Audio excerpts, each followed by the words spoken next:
Pin code installation. What for do we need a pin code in the Kluch application?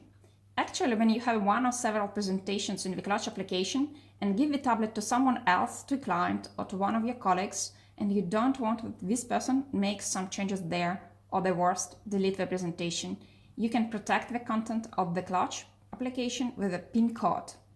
So you go to the settings, pin code, set pin.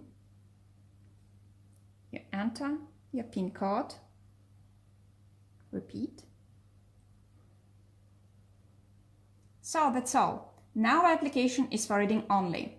Once again, it's very convenient if you're a designer, but someone else will present the program to the final client, a real estate agent, for example, and you can be sure that the design presentation will not be spoiled accidentally.